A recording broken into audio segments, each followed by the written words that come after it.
You are listening to ReachMD XM157, the channel for medical professionals. Welcome to GI Insights, where we cover the latest clinical issues, trends, and technologies in gastroenterological practice. GI Insights is brought to you by AGA Institute and sponsored by Takeda Pharmaceuticals North America. Your host for GI Insights is Professor of Medicine at University of Illinois Chicago, Dr. J. Goldstein.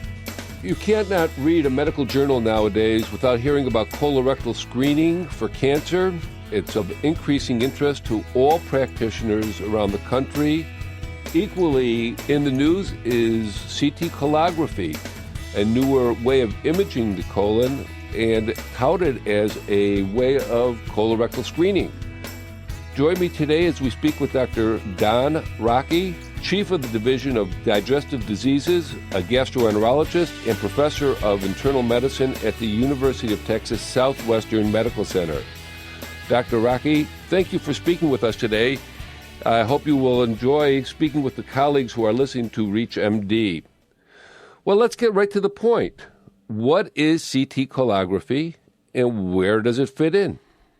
Well, it's a pleasure to be here with you, Jay. The CT colonography is a new imaging test which basically uses already available imaging techniques, CAT scanning to be specific, to screen the colon.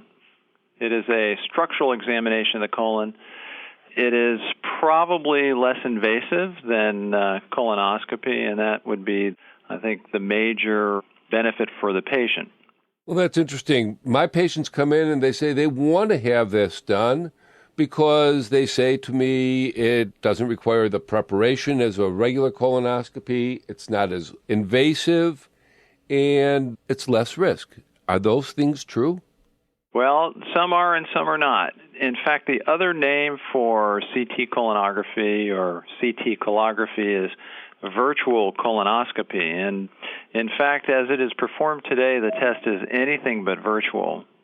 While the test does include CAT scanning and fancy rendering of the data on various software platforms, the test still requires a preparation, and as it is performed in 2008, it requires a full purgative preparation, the very same preparation essentially that we would use for colonoscopy. So that is the same. The difference, though, is that it is very quick. Once the patient's colon is prepared, they can come in. The CT scan actually itself takes a matter of seconds, and they're done with it. There is no sedation. And so overall, it is probably safer than colonoscopy. I see. So, in fact, patients are prepped the same way, aren't they? That's exactly right. Okay. Well, that's an important point. Well, in medicine, we like to talk about the risks and the benefits. No sedation, I understand, is a benefit, so to speak. What are the risks and benefits of colography, CT colography, and what do we tell our patients? Well, as you mentioned, the benefits are that it is likely to be very safe. It's quick for patients. It uses fancy new technology, which is attractive as well. The other benefit is that it is probably fairly accurate. It is not, I don't believe, as accurate as colonoscopy altogether, but the emerging data suggests that it will be almost as accurate as colonoscopy. Probably not quite. Now, the risks are that there is a very, very small chance that the colon can be perforated. The other thing that happens with this test is that air is insufflated into the colon right at the time that the CAT scan is done. That does cause a little bit of discomfort, and in very, very, very rare circumstances can perforate the colon. And then, of course, the other risk is that whenever you get a CAT scan or any X-ray, there is a low dose of radiation applied. And if one were to have the test multiple times, there always is the possibility that that could cause cancer, although we don't have good data on that, and it's not clear exactly how great of a risk that is. Well, when I do colonoscopy, I tell my patients that the test was normal at the end, many of them are, and that they have a very low likelihood of having colon cancer.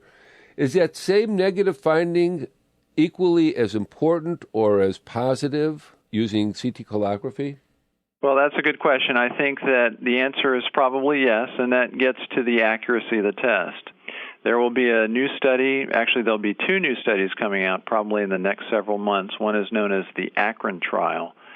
And these studies show, in addition to several other trials, that the test is quite accurate. Again, not quite as accurate as colonoscopy, but that its ability to find polyps and cancers is close to colonoscopy. So having said that, the answer to your question would be that, yes, if you have a negative one of these studies, then you can tell the patient with fairly high assurance that they've checked out fine. So a negative test is a good finding. Absolutely. Well, what about positive tests? How many patients have to go on to traditional colonoscopy because of a finding seen?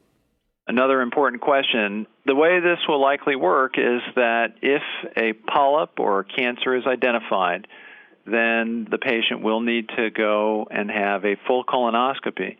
An important difference between the CT colonography and colonoscopy is that the CT colonography is an X-ray test, and it does not allow the physician to take biopsies or to take polyps and remove them.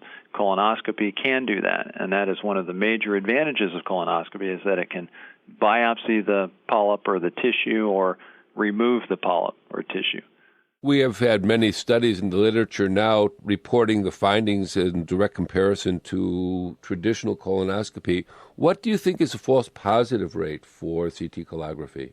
It looks like the false positive rate is going to be in the 5 to 10% range. So that also is an important issue. That means that 1 out of 10 to 1 out of 20 patients will be told that they have something at the time that they have the CT colonography, and in fact, they don't.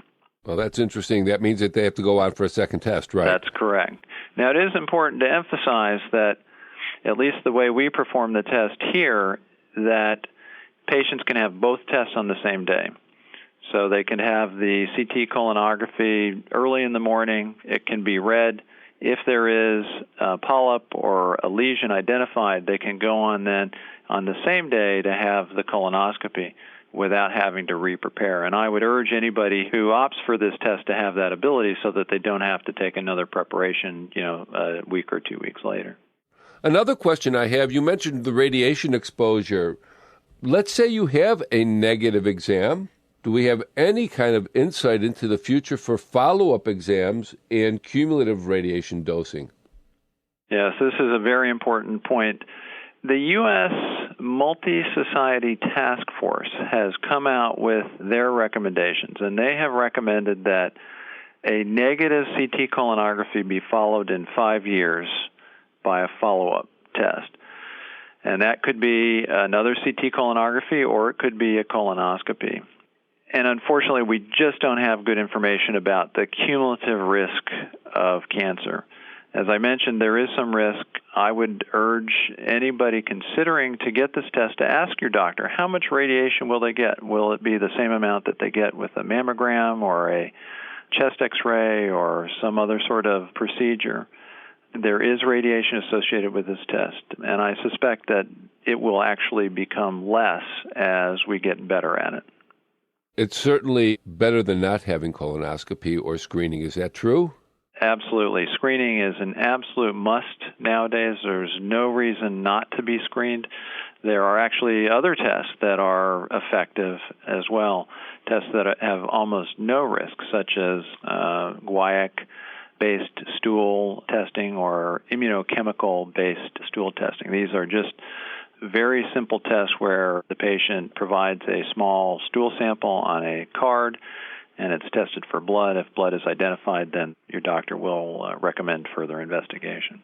So screening is imperative for all people over the age of 50 and 45 for African Americans. Is that correct? Absolutely. And it's also recommended for patients who have family members who've had colon cancer to talk to their doctor and plan for earlier screening.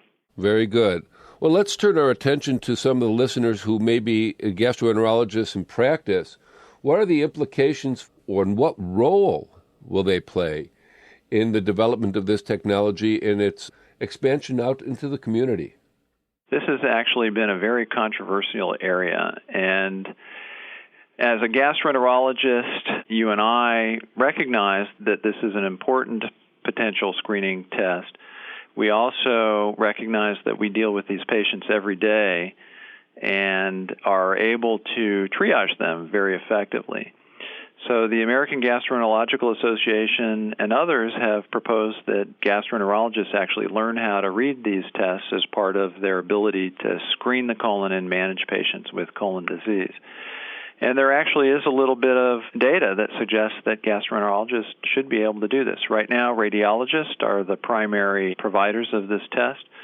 But I suspect that what we'll see is that a broad range of people can be trained, and it may very well be in 5 years that a gastroenterologist could do either test and might be able to tell the patient, well, I think for you, the CT colonography would be better, or for you, the colonoscopy would be a better test.